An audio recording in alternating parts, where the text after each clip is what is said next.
I couldn't believe that Liu Kang welcomed me in Earthrealm, or that he thought me worthy to study with his Shaolin masters. After a lifetime of wishing for one, I finally had a home. But my joy was tempered as I thought about Serena. My shadow sister was still under Quan Chi's yoke, and she deserved a life free of him as much, if not more, than I. Quan Chi and my other sisters proved tenacious, but they were no match for my blade. I snatched Serena from them. Then Liu Kang helped me break Quan Chi's spell. Her mind free of his influence for the first time in years, Serena chose to join me in Earthrealm. My sister and I once again fight side by side. Only now we do so for Earthrealm. Together, we have formed the Order of Light. While the regime had changed, little else had. My people still suffered in silence, ignored by the rest of Outworld. Though now I knew Empress Melina's secret, that she was also afflicted with Tarkat. If anyone would help, it would be her. But how to get an audience? Syzoth. He was the Empress's new emissary to the Zaterrans. I asked him to introduce us. At great personal risk, he agreed. And as I'd prayed, the Empress was willing to meet. Even better, she would visit the colony. She was shocked to see how we lived. She moved quickly to provide for our care and comfort. Thanks to the Empress and Syzoth, we Tarkatans are no longer pariahs. Until our disease can be cured, that will do. Though the barriers between timelines had been rebuilt, there was no question that they could again be broken. Protecting this timeline would require eternal vigilance, so that it could not fall victim to further outside aggression. But nothing in my countless lifetimes had prepared me for this task. In none of them had multiple timelines ever coexisted. Monitoring them for threats was an entirely novel problem. It would require a novel solution.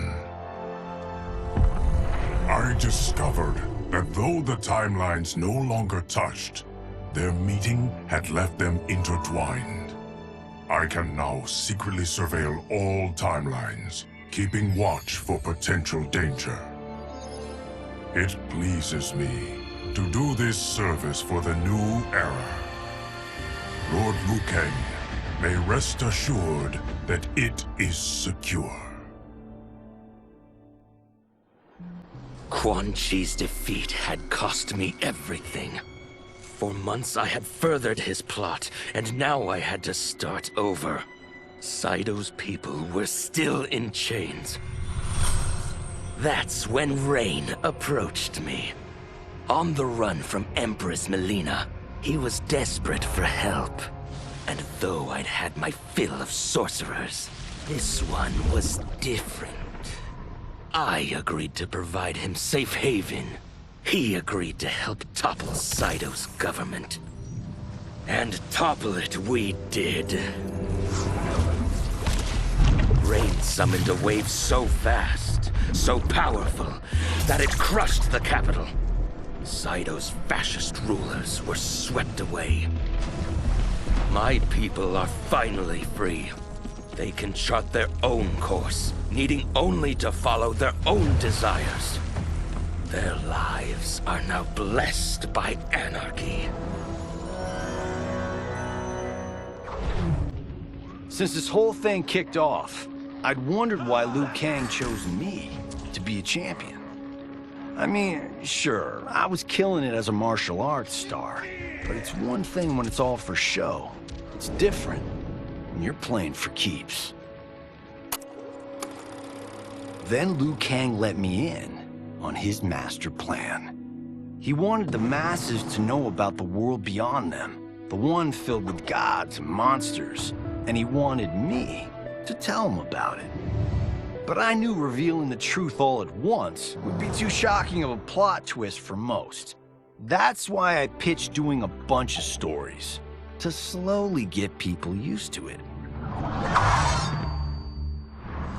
And if there's one thing I can do, besides kick ass in combat, it's build a cinematic universe. I'm serving up movies, streaming series, games, you name it.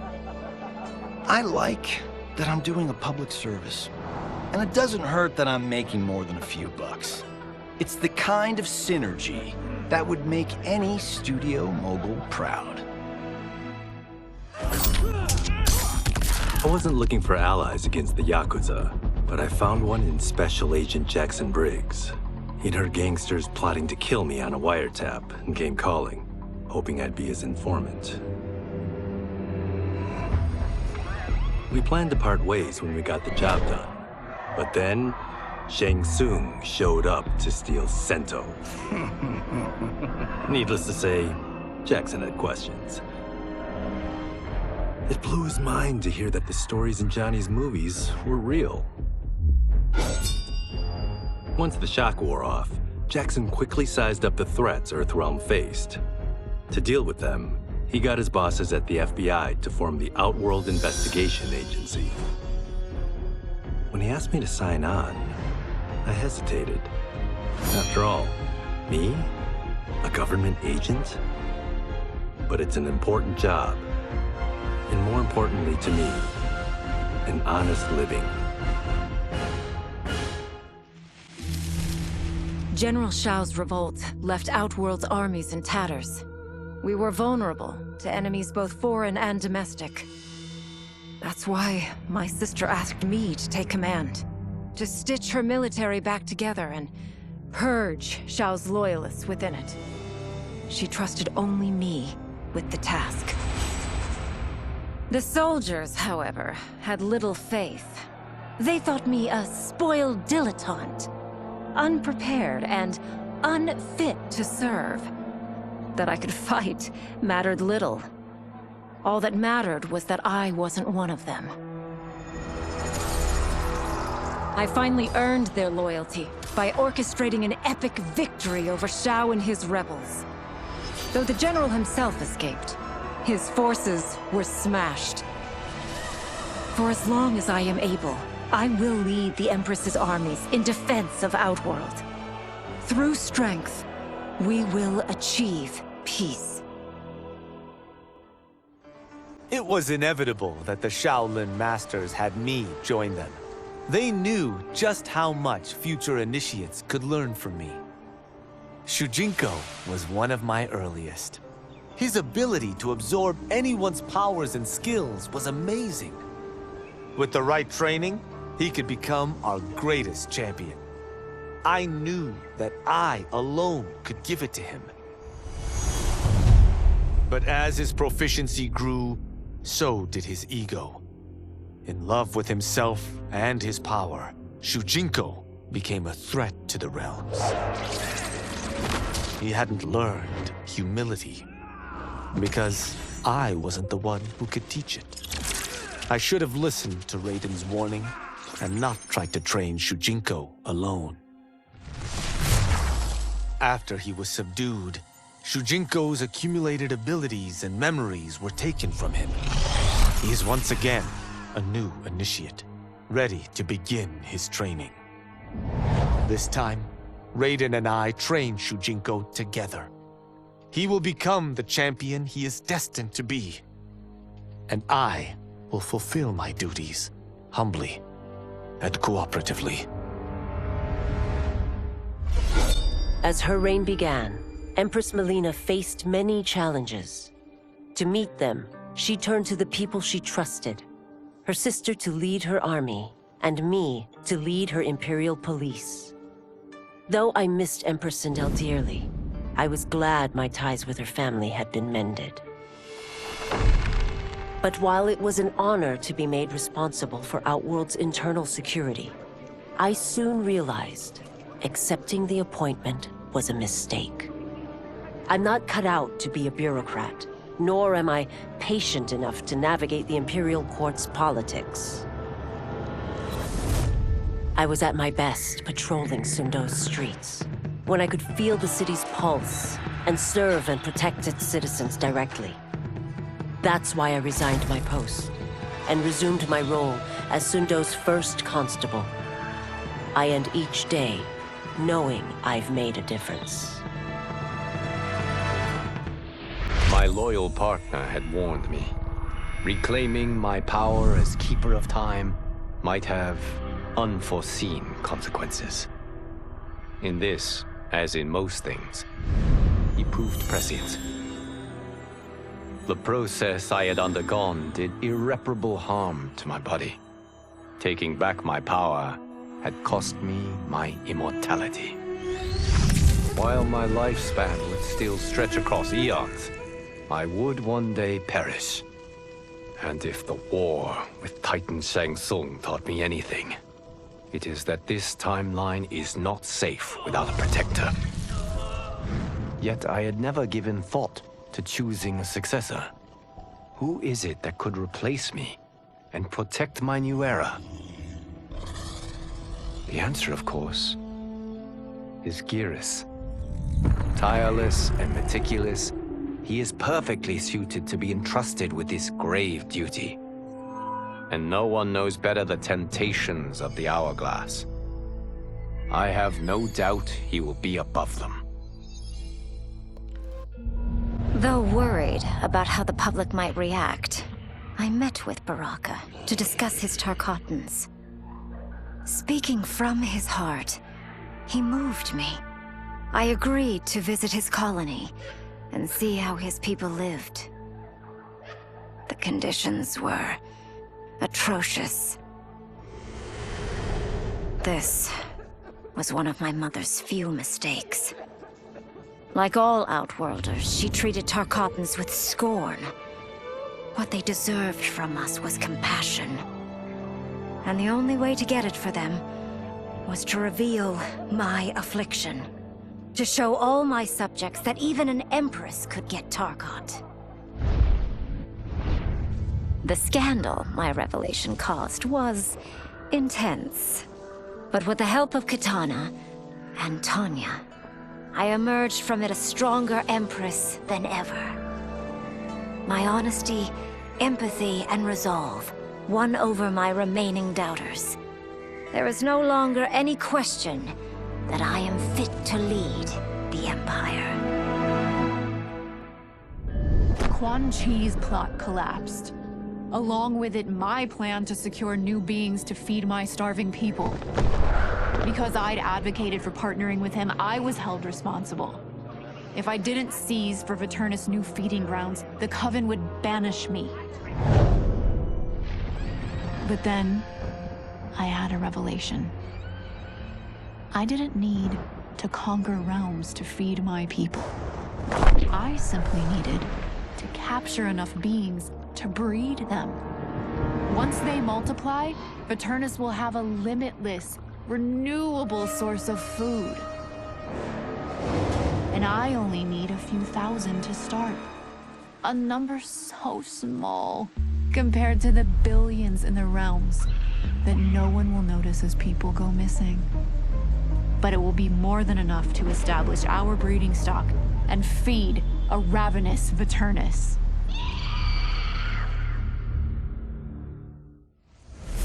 Were it not for my godly counterpart, I would not have survived the battle against Titan Shang Tsung. Meeting him, though, raised questions. Why did I replace him in this new era? Why was I made mortal? Lord Liu Kang told me of his Raiden's nobility and righteousness, about his steadfast leadership in the defense of Earthrealm. He also told me about Raiden's dark side, how he could be consumed by rage and cast aside the rules he otherwise lived by. Making me mortal and incapable of such anger was to keep me from following in his footsteps. though I understood the reasons why, I felt I had been done a disservice. To survive the coming battles, I may need the edge that only great rage can bring. As the Shaolin couldn't aid me, I sought out someone who could.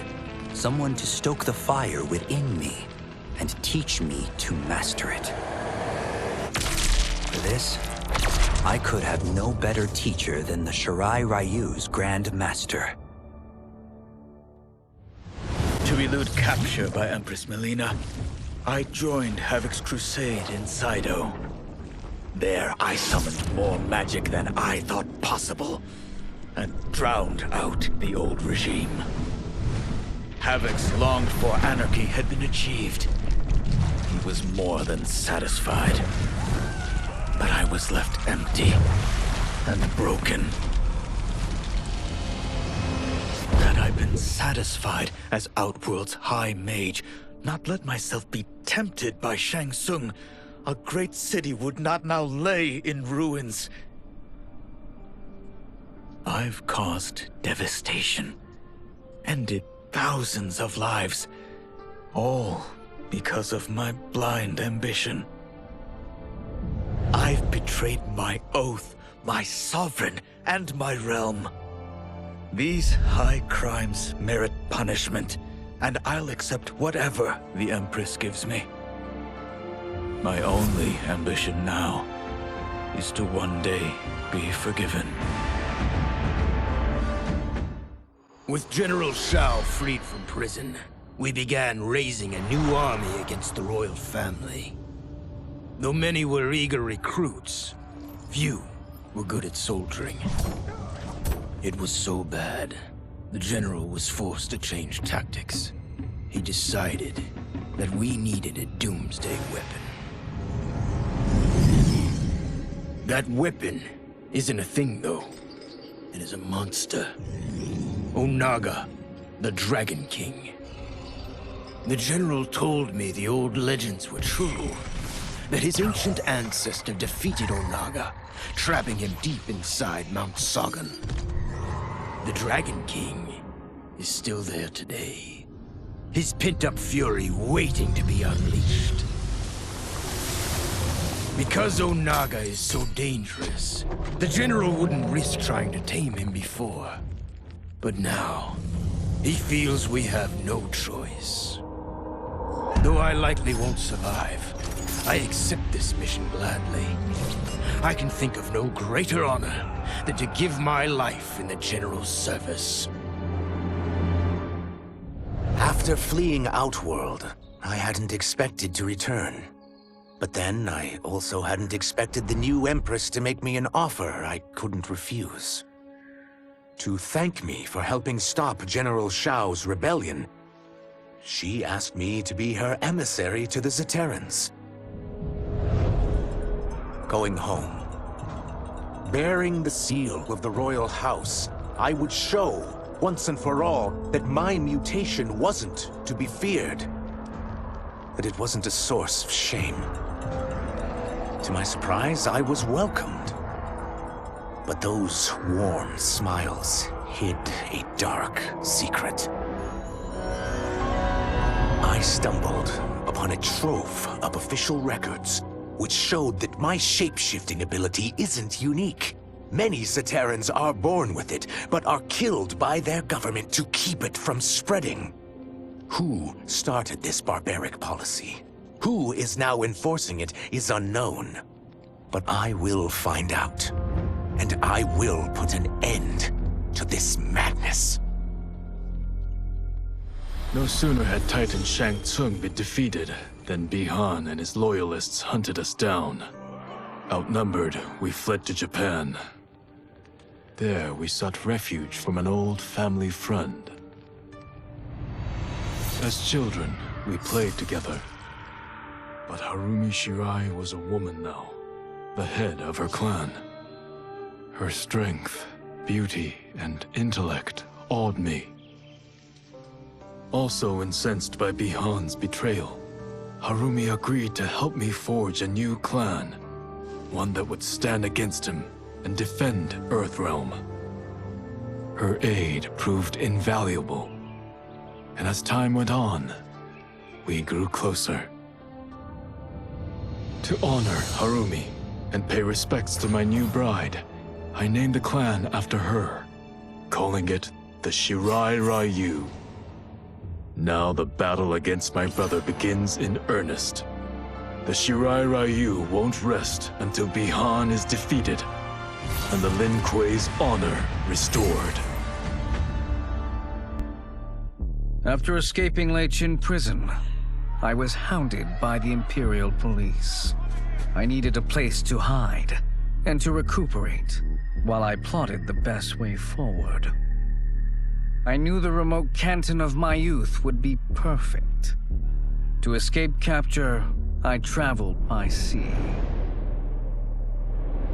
Little did I know that a gargantuan storm was brewing. My tiny craft was smashed apart. I closed my eyes, waiting to drown, hoping that the Netherrealm wouldn't claim my soul. But when I reopened them, I found myself not in hell, but on a deserted island. From its ruins, I could tell that great sorcerers had once lived there. In the caves beneath the ruins, I found what I can only describe as a well of souls. Once I learn how to wield its power, I will become invincible. The battle had been lost, but the war isn't over. I won't stop fighting until I take Outworld's throne. That they thought Lei Chin prison would hold me is laughable.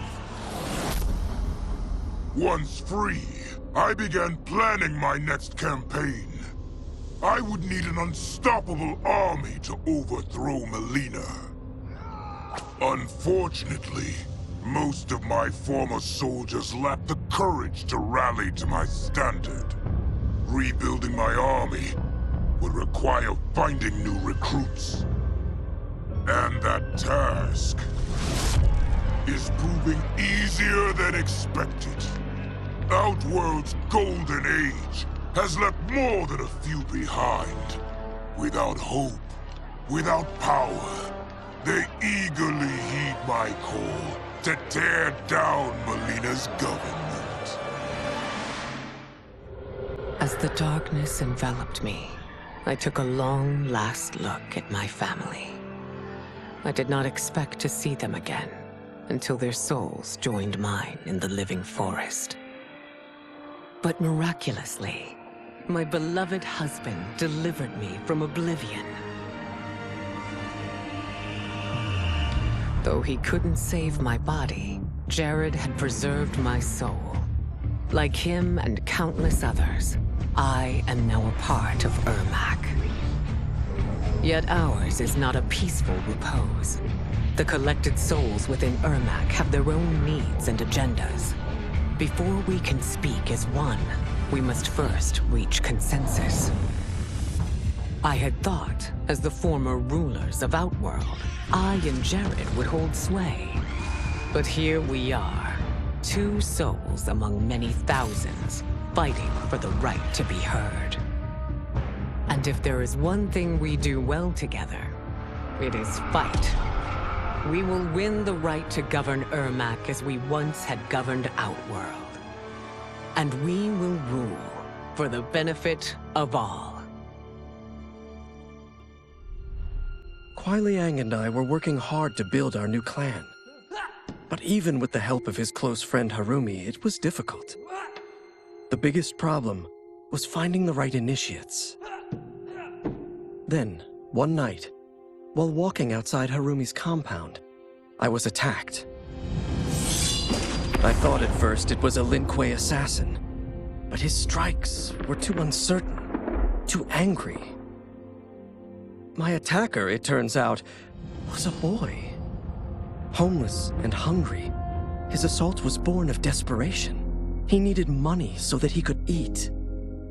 It was like looking at myself 15 years ago. I would have ended up just like him if the Lin Kuei hadn't taken me in. So I took the boy to Kuai Liang, who also appreciated his fire. We made him our first initiate. The boy's name? Hanzo Hasashi. I had broken the Lin Kuei free of Liu Kang's enslavement. We were now masters of our destiny, and could take our place among Earthrealm's great nations. But taking and holding territory would require a vast army. I needed more fighters to make our presence felt. Then I recalled Shang Tsung's dragon warriors. An army of them would be unstoppable. But trafficking in such strong magic would surely draw Liu Kang's attention. Sector advised that we avoid detection by building our army using science, not sorcery. We've invested much into this endeavor, and we are beginning to see results. Once again proving the depths of Sector's genius. When we are done, all of Earthrealm will honor our desires and heed our demands. If not, they will face the Lin Kuei's wrath. Until recently, I hadn't met Li Mei, but I had heard the stories. How the Umgadi's matron superior blamed her for not preventing Emperor Jared's murder. How she quit in disgrace rather than accept punishment. But those stories didn't fit the woman I now knew. Li Mei would never have been so negligent. Eventually, I uncovered the truth. The failures and mistakes which led to the Emperor's murder, they resulted from poor decisions made by the matron superior themselves. They made Li Mei their scapegoat. When the Empress found out, she wanted the Umgadi disbanded. But I convinced her that it could be reformed. To make sure it did, she put me in charge. I am humbled by this sacred responsibility. The Umgadi, my sisters, they are my life. I will not let them be brought down by the acts of a selfish few.